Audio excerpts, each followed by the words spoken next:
Hi class! In this lesson, I will introduce you to speciation, or how new species form. So this is part 1 of the lesson. In part 1, I will first discuss some examples of different species definitions, because there's not just one definition of what we consider a species. We will focus on the biological species concept, and then I'll introduce you to some reproductive isolation mechanisms that keep species separated. And then in part 2, you'll learn more about how species actually form. So, how do we define the word species? If you looked at these pictures, so like these top 2 birds, or this bottom pair, would you consider those the same species or different species? Now, I bet you would distinguish this top pair from the bottom as clearly different species. But you might consider the 2 at the bottom to be similar enough that they should be the same species, but in fact they're not. The top 2 are 2 different species of eagles, and the bottom 2 are 2 different species of meadowlarks. So how do we define what a species is? Well, the most famous definition is known as the biological species concept. This was proposed by a scientist named Ernest Mayr, who wrote that species are groups of actually or potentially interbreeding natural populations that are reproductively isolated from other such groups. Said in other words, you could also state that populations are the same species if they can interbreed and produce fertile offspring. So this part of the definition, that ability to interbreed and make fertile offspring, are key components of the biological species definition. Now, Ernest Mayr focused his scientific studies on birds, and for birds, this definition works pretty well. But it doesn't work so well for some other types of organisms. So it cannot be applied to extinct species or asexual species. And additionally, there are many what we consider to be species that actually do successfully hybridize and produce fertile offspring. Plants do this fairly commonly. So we do have some other definitions of species as well. So we also have the morphological species concept, which is that species are distinguished based on their morphology, what they look like. Now, this definition can be very subjective. What you might consider to be similar enough is different from what another person would consider similar enough. And it also doesn't take into account what are called cryptic species. For example, Tetrahymena are single-celled eukaryotes, and there are 10 distinct groupings of them that can be distinguished based on their DNA, but morphologically they look identical. So we have some other definitions. So one is the phylogenetic species concept, which was defined as an irreducible cluster of organisms within which there is a parental pattern of ancestry and descent. That's a complicated way of saying basically it is one branch on the tree of life. Now, this is still subjective. What do you consider to be that irreducible cluster, that one branch on the tree of life? And how we consider to be a grouping based on their DNA can be complicated by something known as horizontal gene transfer, where many what we consider species, especially among bacteria and archaea, actually exchange genes fairly commonly. There are, so defining species is difficult. There are at least 7 different species definitions. And none of them work that well. In fact, one scientist, Stephen Stearns at Yale University, has said, biology has the profound capacity to erode the categories invented by humans. We like to categorize things, but life doesn't always cooperate. And already back in the 1800s, even Charles Darwin realized this. In The Origin of Species, he wrote, "No one definition has yet satisfied all naturalists. I look at the term species as one arbitrarily given for the sake of convenience. So, even though defining species is problematic, we will still continue using that term because it is convenient. And we will focus on the biological species concept. For the rest of this lesson, that's what I will focus on, that populations are considered to be the same species if they can interbreed and produce fertile offspring. So these biological species need to be reproductively isolated, and they need to have isolated gene pools from each other. And each species thus gains its identity from its gene pool. So for example, all individuals within species A share this particular gene pool. When they mate with each other and produce offspring, the offspring can inherit any DNA from this gene pool, but it will not inherit DNA from the gene pool of species B because species B never mates with species A.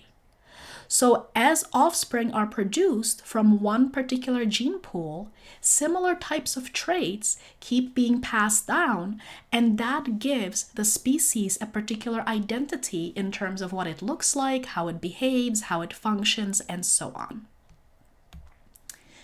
So what keeps species A and species B from mating with each other? Well, there are various types of what are known as reproductive isolation mechanisms. These reproductive isolation mechanisms that keep the two species apart fall into two major categories. So there are prezygotic barriers, which prevent the formation of the zygote. So if species A and species B come in contact with each other, various mechanisms exist that prevent them from mating, or even if they do mate, they cannot successfully produce a zygote. Zygote, just to remind you, is that fertilized egg. There are also postzygotic reproductive barriers. These prevent successful breeding after the zygote has formed.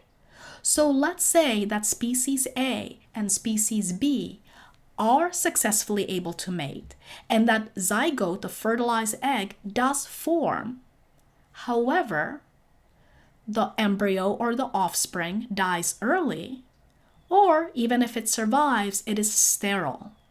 So because of this, species A and species B are still kept reproductively isolated because they can't successfully mix their gene pools and continue on that mixture because their offspring either wouldn't survive or would be sterile. And now we will get into more details about these reproductive isolation mechanisms. So for the prezygotic barriers, there are several different types, and we'll go through them one by one, and I'll give you some examples. So the first is habitat isolation. This occurs when some type of geographic barrier keeps the two species reproductively isolated. So for example, if species A and species B live on opposite sides of a mountain range or on opposite sides of a major river or a canyon, then they can never come in contact with each other to mate, and they are reproductively isolated. Next, we have temporal isolation. Temporal means time. So this example here, we have two different species of toads. They live in the same geographic area, but this species only mates in the early summer, and the second species only mates in the late summer. So they will never mate with each other, and that keeps their gene pools isolated. Next, we have behavioral isolation. This occurs when behaviors during mating keep the two species reproductively isolated. So the behaviors could be different songs of birds, crickets, or frogs. Birds also have very complex mating dances that involve not just songs, but various displays of feathers and different movements. And fruit flies, for example, have recognized their mates based on scent. So the female fruit fly is attracted to the mate based on his scent, and that is species specific. Now, you might not think of plants as being able to be behaviorally isolated, but they can based on the behavior of their pollinators. So the pollinators transfer the pollen, which has the sperm, from one flower to the ovary of the next, so they're responsible for the plant mating.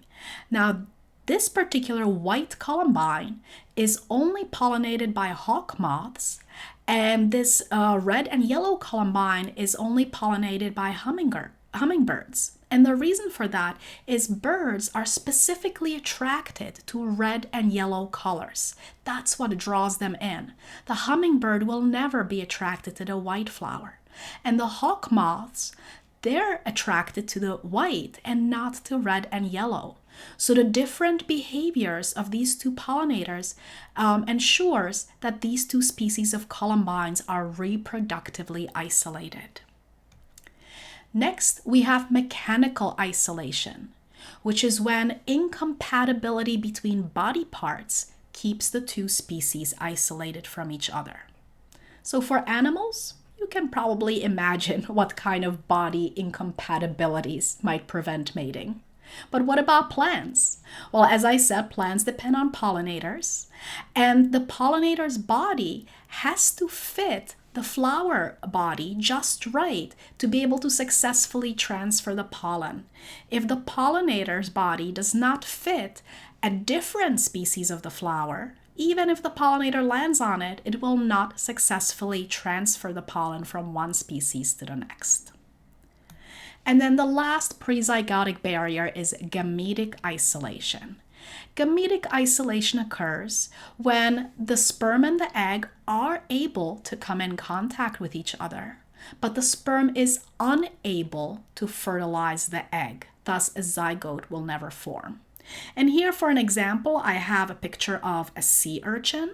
So there's different species of sea urchins that live in the same geographic area, and they release their sperm into the water at the same time. But the reason that the sperm of one species will not successfully fertilize the egg of a different species is there are some complex cell signaling pathways that ensure that the gametes are isolated. And then next we have postzygotic barriers. These don't have different names for the different types. Postzygotic barriers occur when a zygote successfully forms, but is not able to grow into a healthy, fertile offspring. So postzygotic barriers can occur if the embryo dies, or if the offspring dies young, or even if the offspring survives if it is very weak or sterile. So one example, the most famous one, are mules. So horses and donkeys can mate and produce offspring. Their offspring are mules, but these mules are sterile. Hence, these mules are not able to continue that a mixture of gene pools between the horses and donkeys, and that keeps horses and donkeys reproductively isolated as different biological species. So that's the end of this lesson. I just wanted to summarize what I discussed in part 1. So I gave you some examples of different species definitions, and I focused mostly on the biological species concept. And then I gave you examples of reproductive isolation mechanisms that keep these different biological species reproductively isolated from each other. And then in part 2, we'll discuss how speciation occurs.